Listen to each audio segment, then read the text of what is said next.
Our chapter is piecemeal distribution of cash, and this is our problem number 4.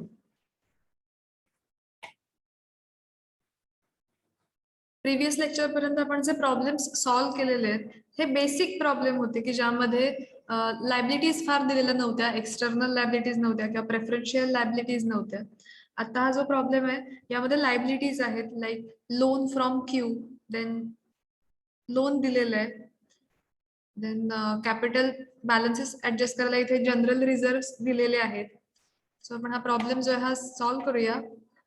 P, Q and R are partners of Messrs Pico Stationaries, sharing profit and losses in the ratio of 1:1:2.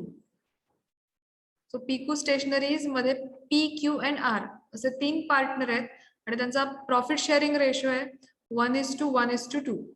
Ratio already calculate करून दिलाय. On 30th June 2017, they decided to dissolve their firm when their balance sheet was as under.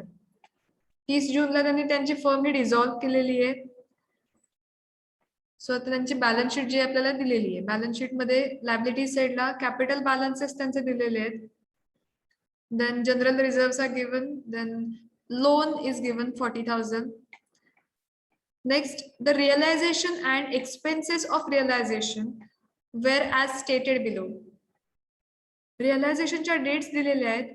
First realization 31st July, second realization 31st August, third realization 30th September and fourth realization 31st October. रिअलायझेशनच्या amounts दिलेले आहेत. इथे realisation expenses दिलेले आहेत. आता इथे जेव्हा problem मध्ये रिअलायझेशन एक्सपेन्सेस दिलेले असतील तेव्हा आपल्याला काय करायचंय, त्या पर्टिक्युलर रिअलायझेशनच्या अमाउंट मधून तेवढे एक्सपेन्सेस हे डिडक्ट करायचे, लेस करायचे. Then you are required to prepare the statement to show piecemeal distribution of cash available. So piecemeal distribution of cash चा statement prepare करायचं under highest relative capital method. Means इथे आपल्याला statement of excess capital prepare करायचं. 2 statement prepare करावे लागतील. First, statement of excess capital. Second, statement showing piecemeal distribution of cash. First, we will prepare statement of excess capital. The excess capital च्या statement मध्ये आपल्याला काय करायचं आहे, तर फर्स्ट कॅपिटल बॅलन्सेस आपण रेकॉर्ड करून घेणार आहोत. P, Q and R 3 अमाउंटचे कॉलम ठेवलेत because 3 partners are there. P and Q and R 3 partners आहेत. सो तिघांचे इथे कॉलम्स आपण प्रिपेअर करून घेतलेत. फर्स्ट आपण त्यांचे कॅपिटल बॅलन्सेस रेकॉर्ड करून घेऊया. P 2,40,000.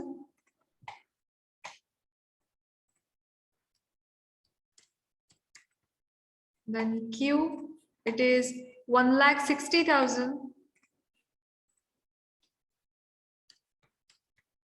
And R, it is 3 lakh.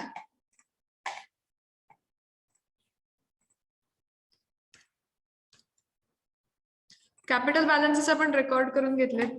See in the problem, general reserves are there. General reserve जे आहेत हे दिलेले आहेत. जेव्हा प्रॉब्लेम मध्ये रिझर्व दिलेले आहेत, जनरल रिझर्व दिलेले असतात, तेव्हा ते त्यांच्या कॅपिटल बॅलन्सेस मध्ये ऍड करून घ्यायचे. जनरल रिझर्व 80,000 टोटल अमाउंट दिलेली आहे. ही त्यांच्या प्रॉफिट शेअरिंग रेशो मध्ये डिस्ट्रीब्यूट करायचे 1:1:2 या रेशो मध्ये 80,000 डिस्ट्रीब्यूट करायचे आणि त्यांच्या कॅपिटल बॅलन्सेस मध्ये जनरल रिझर्व्स हे ऍड केले जातात. Let's we record this. Add reserves 80,000 1:1:2 या रेशो मध्ये डिस्ट्रीब्यूट करायचे. For P it is 20,000, Q 20,000 and R it is 40,000. Capital balances मध्ये जितके रिझर्व्स आहेत हे ऍड करून घ्यायचे आणि देन आपल्याला इथे ऍडजस्टेड कॅपिटल त्यांचं मिळणार आहे. 2,40,000 plus 20 lakh, total 2,60,000. रेकॉर्ड करून घेऊया. Next 1,60,000 plus 20,000, that is 1,80,000. Next 3,40,000. Capital balances मध्ये रिझर्व्ह आपण ऍड करून घेतलेत. जनरल रिझर्व्हची टोटल अमाऊंट होती 80,000. 80,000 त्यांच्या प्रॉफिट शेअरिंग रेशो मध्ये 1:1:2 या रेशो मध्ये 80,000 आपण डिस्ट्रीब्यूट करून घेतले. अँड देन त्यांच्या कॅपिटल बॅलन्सेस मध्ये रिझर्व्ह आपण ऍड करून घेतलेत. ऍडिशन करून ऍडजस्टेड कॅपिटल इथे आपण फाइंड आउट करून घेतलंय. हा पार्ट लक्षात आलाय सगळ्यांच्या? Yes ma'am. इथपर्यंत क्लिअर आहे? Yes yes ma'am. Ma'am. Okay. Next step आपल्याला त्यांचा प्रॉफिट शेअरिंग रेशो जो आहे 1:1:2 हा रेकॉर्ड करून घ्यायचा आहे. सो प्रॉफिट शेअरिंग रेशो 1:1:2 दिलेला आहे. देन युनिट व्हॅल्यूज आपल्याला युनिट व्हॅल्यूज जे आहेत ह्या फाइंड आउट करून घ्यायचे आहेत. How to calculate this? Capital balance divided by share of profit. Capital balance means त्यांचे जे ऍडजस्टेड कॅपिटल आहेत हे कॅपिटल इथून पुढे आपल्याला कॅपिटल बॅलन्सेस म्हणून कन्सिडर करायचे आपल्याला. So capital balances divided by their share of profit means for P it is 2,60,000 divided by 1. You will get unit values for P. So how much the amount is? 2,60,000. Calculation आपण करून घेतलंय. Capital balance 2,60,000 divided by share capital 1. So unit values 2,60,000. Same procedure for Q. Capital balance 1,80,000 divided by 1. You will get unit values for Q and the answer is 1,80,000. Next for R, capital balance 3,40,000 divided by their share of profit, that is 2. So 3,40,000 divided by 2, you will get unit values for R and the answer is 1,70,000. 70. Yes, correct. 1,70,000. इथे आपण unit values जे आहेत तिघांच्याही calculate करून घेतलेल्या आहेत. In next step, we have to calculate proportionate capital. How to calculate proportionate capital? There is a formula. Proportionate capital is equal to base capital into individual share of profit. So now we have to decide the base capital out of these unit values. ज्या unit values दिलेल्या आहेत त्यातून आपल्याला base capital decide करायचं. So यातलं base capital कोणतं असेल? 1,70,000. Yes, correct. 1,70,000. 1,70,000. Yes, 1,70,000. This is the base capital because base capital means taking the minimum capital.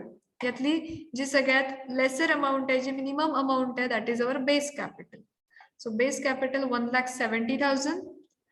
So we have to calculate proportionate capital for P. And the calculation is base capital 1,70,000 into individual share of profit. Individual share, that is 1 for P. So 1,70,000 into 1 means proportionate capital 1,70,000. Next, base capital 1,70,000 into individual share of profit. For Q, it is 1,70,000 into 1, that is 1,70,000. For R, base capital 1,70,000 into individual share of profit, that is 2. You will get proportionate capital for R, that is 1,70,000 into 2. Answer is 3,40,000.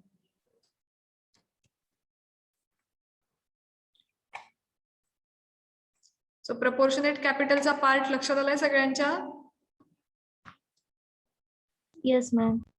Proportionate capital ma'am. मध्ये आपण काय केलं? Formula आहे base capital into individual share of profit. Base capital first decide करून घेतलं. Base capital कशातून decide करणार? Out of this units values. Unit values मधून बेस कॅपिटल डिसाइड करायचंय. So 1,70,000 this is the base capital. Then proportionate कॅपिटलचे amount आपण find out केलं. After this excess capital. Excess capital, how to calculate this? Original capital minus proportionate capital. जितकं original capital दिलेलं आहे त्यातून proportionate capital आपल्याला less करायचं आहे. Then you will get excess capital. आता ओरिजिनल कॅपिटल मीन्स जे ऍडजस्टेड कॅपिटल आहे that is our original capital. आधीचे जे बॅलन्सेस दिले होते त्यामध्ये जे काही ऍडलेस आपण करतोय ते ऍडलेस करून झाल्यानंतर जे काही आपल्याला मिळेल ऍडजस्टेड कॅपिटल तेच कॅपिटल म्हणून पुढे आपल्याला कन्सिडर करायचंय. So original capital for P, original capital 2,60,000 minus proportionate capital 1,70,000. You will get excess capital for P. 2,60,000 minus 1,70,000. Answer is 90. yes, 90,000. Correct. Excess capital आपण find out केलंय 90,000. Same procedure for Q. Original capital 1,80,000 minus proportionate capital 1,70,000. Excess capital 10,000.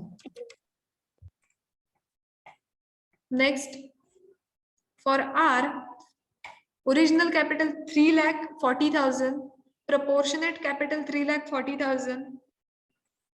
आता balance काही उरत नाहीये, so balance nil.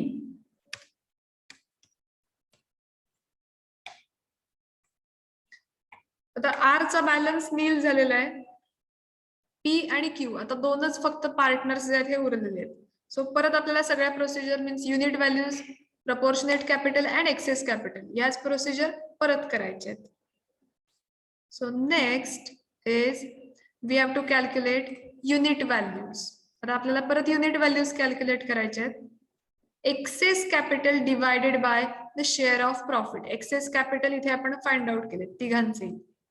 For P it is 90,000, then Q it is 10,000, R balance nil. So unit values आपल्याला calculate करायचे आहेत. Excess capital 90,000 divided by the share of profit. त्यांचं share of profit, P चा share of profit 1. So 90,000 divided by 1. You will get unit values for P, that is 90,000. 90,000 divided by 1 means answer 90,000. Next same procedure Q साठी आपल्याला करायचे इथे. Excess capital 10,000 divided by the share of profit. Q चा share of profit 1. So 10,000 divided by 1. Answer is 10,000. 10,000. Correct, 10,000. R च्या column मध्ये काही कोणताही calculation येणार नाहीये बिकॉज त्याचा बॅलन्स नील झालं. Next, we have to calculate proportionate capital. Proportionate capital, first we have to decide the base capital out of these two unit values. So base capital काय असेल? 10,000. Yes, correct. So 10,000 is the base capital and we have to calculate proportionate capital. So base capital into individual share of profit. For P, base capital 10,000 and individual share is 1. So 10,000 into 1, answer is 10,000. Then base capital 10,000 and Q's a profit share 1. So 10,000 into 1, answer is 10,000. Next, excess capital. Excess capital minus proportionate capital means excess capital या प्रोसेसच्या आधी जे access capital आलंय here, इथे जे आपण access capital find out केलं होतं त्या 90,000 मधून आत्ताचं जे प्रपोर्शनेट कॅपिटल आहे हे लेस करायचंय. Okay, so excess capital means इथे ज्या अमाउंट दिलेल्या आहेत त्या. Excess capital minus proportionate capital हे proportionate capital. So 90,000 minus 10,000, you will get excess capital for P. 90,000 minus 10,000. Answer is 80,000. 80. Correct. Next, 10,000 minus 10,000 balance nil. So आता आपल्याला access capital इथे मिळालेलं आहे. P चं excess capital 80,000. So first payment जे आहे हे P ला केलं जाणार आहे 80,000. Next payment P and Q 10,000 10,000 and third payment तिघांनाही केलं जाईल. सो इथे आपण पेमेंट कसं करायचं ते इथे आपण रेकॉर्ड करून घेतलंय. जे एक्सेस कॅपिटल लास्ट शेवटी जे काही अमाऊंट येईल त्याला एक्सेस कॅपिटल फर्स्ट पेमेंट करायचंय. आता इथे 80,000 आले. सो फर्स्ट पेमेंट P ला केलं जाईल. Next second payment P and Q दोघांना केलं जाईल 10,000 10,000. देन थर्ड पेमेंट तिघांनाही केलं जाईल 1,70,000 1,70,000 and 3,40,000.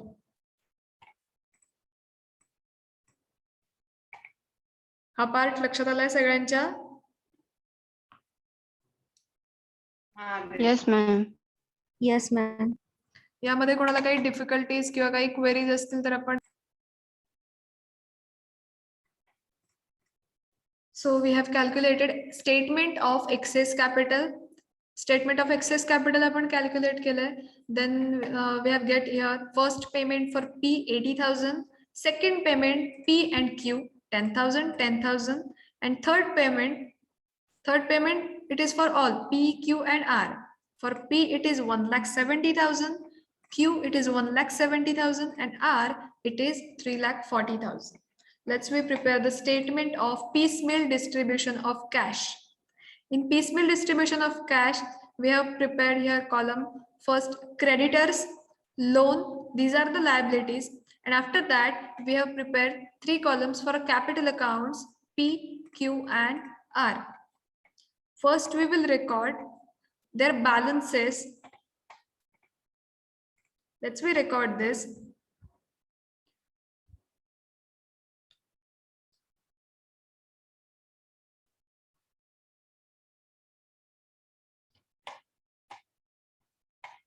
Cash balance. See here, business मध्ये किती कॅश अवेलेबल आहे तो कॅश बॅलन्स सुद्धा आपल्याला इथे रेकॉर्ड करून घ्यायचा आहे. See in the asset side building plants bank balance is given 12,000. bank balance means our cash. बँकेमध्ये आपल्याकडे 12,000 अमाउंट आहे. सो बिझनेस मध्ये 12,000 रुपीज आहेत. सो फर्स्ट रिअलायझेशनचे जी कॅश आहे किंवा रिअलायझेशनची अमाऊंट आधी आपण पे करण्याआधी जेवढी बिझनेस मध्ये कॅश आहे जितका बँक बॅलन्स आहे तो फर्स्ट आपण आधी रेकॉर्ड करून घेतोय 12,000. So balance brought down means their balances 12,000. देन क्रेडिटर्सचा क्लेम इथे 1,60,000. Let's we record this 1,60,000. First आपण त्यांचे बॅलन्सेस रेकॉर्ड करून घेतोय. Nothing is difficult.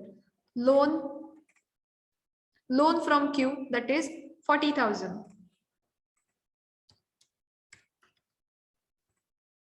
And last their capital accounts. आता कॅपिटल अकाउंट्स मीन्स त्यांचे कॅपिटल बॅलन्सेस आपल्याला रेकॉर्ड करायचे. कॅपिटल बॅलन्सेस रेकॉर्ड करताना आपण स्टेटमेंट ऑफ एक्सेस कॅपिटल मध्ये त्यांचं adjusted capital balance find out केलेले आहेत. हे कॅपिटल बॅलन्सेस आपल्याला रेकॉर्ड करायचे. So here for P 2,60,000, for Q it is 1,80,000 and R it is 3,40,000. जे ऍडजस्टेड कॅपिटल बॅलन्सेस आहेत हे रेकॉर्ड करणार आहोत आपण. So P 2,60,000. Then Q it is 1,80,000 and R it is 3,40,000. First आपण काय केलं त्यांचे बॅलन्सेस जे आहेत हे रेकॉर्ड करून घेतले. आता अवेलेबल कॅश आपल्याकडे 12,000 आहे. आता इथे क्रेडिटर्स जे आहेत हे आपण फर्स्ट पेमेंट करणार आहोत अँड देन पार्टनर्स लोन. नेहमी एक्सटर्नल लायबिलिटीज फर्स्ट पे करायच्या, then internal and then other ज्या सिक्युअर्ड लायबिलिटीज अनसिक्युअर्ड लायबिलिटीज ज्या आहेत त्या पे करायच्या. जे आपण स्ट्रक्चर बघितलं होतं, ज्या कॅटेगरीज बघितल्या होत्या थेअरी पॉइंट मध्ये, त्याच फॉलो करायच्या, त्याच क्रमाने इथे लायबिलिटीज आपल्याला पे कराव्या लागतील. सो फर्स्ट नेहमी क्रेडिटर येतील, बिकॉज आता इथे गव्हर्नमेंट ड्यूज वगैरे नाहीयेत म्हणून क्रेडिटर्स पहिले येत आहेत, नाहीतर आधी एक्सटर्नल लायबिलिटीज फर्स्ट येतात. In this problem, creditors are first and then loan. Cash available 12,000 आहे. Creditors आपल्याला पे करायचे 1,60,000 पेमेंट करायचे. सो फर्स्ट आपण 12,000 जितकी अमाऊंट आहे ही सगळी क्रेडिटर्सना पे करून टाकूया. Less paid to creditors, whole amount आपण पेड करून टाकतोय 12,000. क्रेडिटर्स मधून पण तेवढी 12,000 ची अमाऊंट लेस करूया, बिकॉज त्यांचा तेवढा क्लेम हा लेस होतोय. 12,000 मायनस 12,000, कॅश संपली, बॅलन्स नील. क्रेडिटर्सचा टोटल क्लेम आहे 1,60,000, त्यातले आपण 12,000 पे केले. रिमेनिंग क्लेम रेकॉर्ड करून घ्यायचं आहे. 1,60,000 मायनस 12,000. So answer is 1,48,000. आपण काय केलं, त्यांचे बॅलन्सेस रेकॉर्ड करून घेतले. देन जितकी कॅश अवेलेबल होती ती कॅश लायबिलिटीज पे करण्यासाठी आपण युटिलाइज केली. जितकी अमाऊंट होती 12,000 सगळे क्रेडिटर्स आपण पे करण्यासाठी यूज केली. सो आपल्याकडे कॅश बॅलन्स 0, काही नाही उरले. क्रेडिटर्सचा क्लेम 12,000 ने कमी झाला, 1,48,000 आता क्लेम आहे. बाकीच्या बॅलन्सेस मध्ये काहीच चेंज झाला नाही. सो ऍज इट इज त्यांचे बॅलन्सेस रेकॉर्ड करून घेऊया. लोन 40,000, P 2,60,000, त्यांच्यामध्ये काहीच चेंज नाहीये. So as it is balances carry forward करायचे.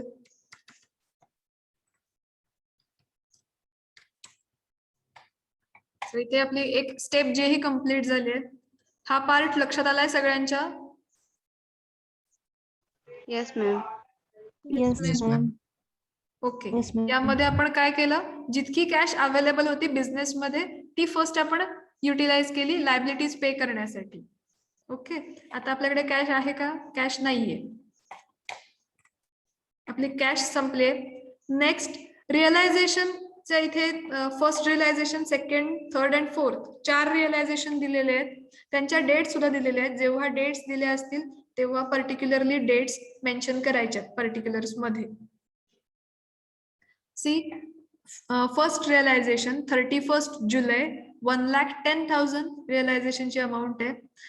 रिअलायझेशनचे एक्सपेन्सेस पण दिलेले आहेत. जेव्हा प्रॉब्लेम मध्ये असे एक्सपेन्सेस दिले असतील तर ते एक्सपेन्सेसच्या अमाऊंट त्या रिअलायझेशन मधून लेस करायचे. मीन्स 1,10,000 मायनस 2,000, जे काही आन्सर येईल तेवढी कॅश आपल्याकडे आहे. मीन्स तेवढं रिअलायझेशन हे आपलं असणार आहे. आपण रेकॉर्ड करून घेऊया. फर्स्ट इन्स्टॉलमेंट, आपण डेट मेन्शन करूया इथे. फर्स्ट इन्स्टॉलमेंट डेट 31 जुलै.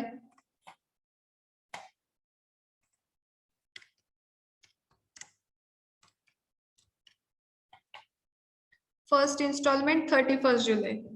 पर्टिक्युलर्स मध्येच आपण अमाऊंट घेतोय बिकॉज त्याच्यातनं एक्सपेन्सेस आपल्याला लेस करायचे. 1,10,000 and expenses 2,000.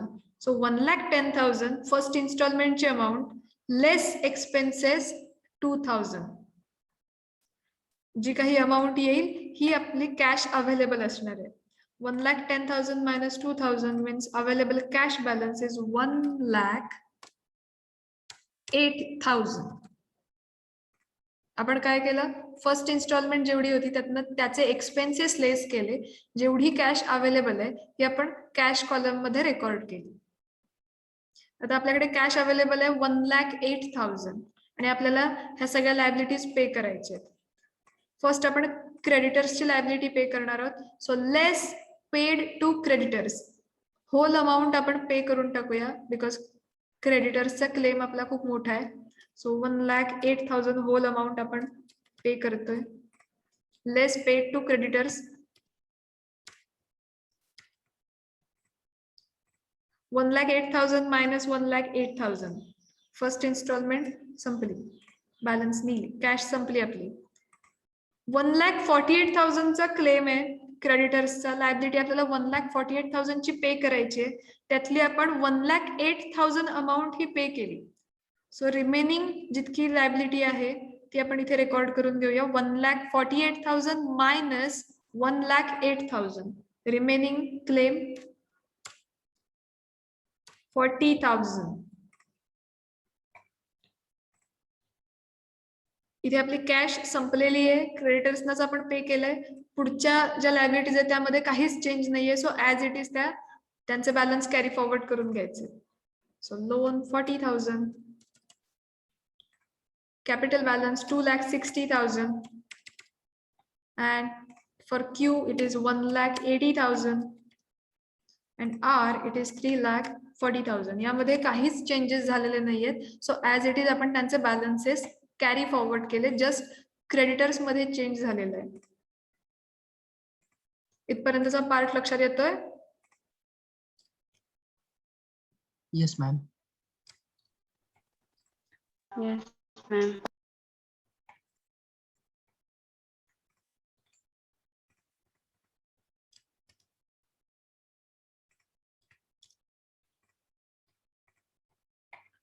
फर्स्ट इन्स्टॉलमेंट आपल्या इथे कंप्लीट झालाय. Let's see the second instalment. Second instalment 31st August, amount 3,40,000 and expenses 10,000. So first second installment date आपण रेकॉर्ड करून घेऊया.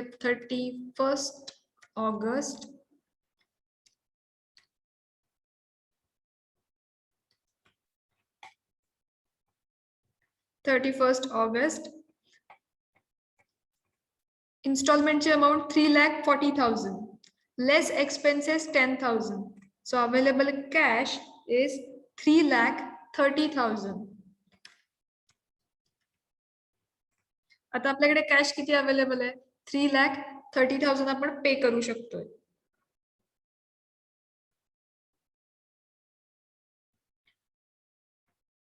$3,30,000 मधून आपण आता दोन लायबिलिटीज पे करू शकतो. बघा, क्रेडिटर्सचे 40,000 चाच क्लेम आहे. सो आपण हा 40,000 चा क्लेम पे करू शकतो. देन लोन सुद्धा आपलं कितीचं आहे? 40,000 इझिली आपण पे करू शकतो.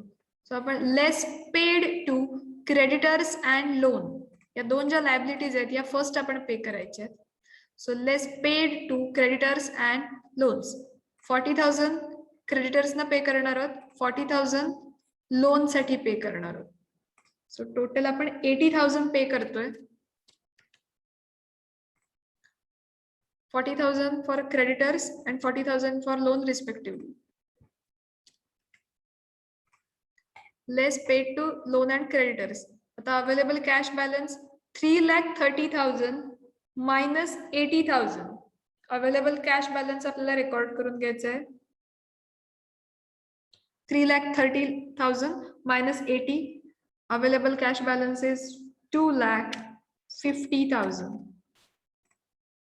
Next, creditors ची liability 40,000 होती. आपण 40,000 पे केलेत. सो creditors ची liability आपली कंप्लीट झाली आहे. सो नील, बॅलन्स नील.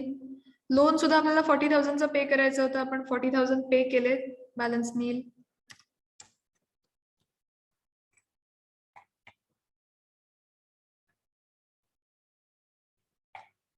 आता फक्त आपण 80,000च पे केलेत, पुढच्यांना पे करायचं आहे अजून. फर्स्ट आपण लायबिलिटीज पे करून टाकणार आहोत and then we will go for their capital balances. So आता यामध्ये काही चेंजेस नाहीयेत. सो ऍज इट इज आपण इथे त्यांचे बॅलन्सेस रेकॉर्ड करून घेतोय. 2,60,000,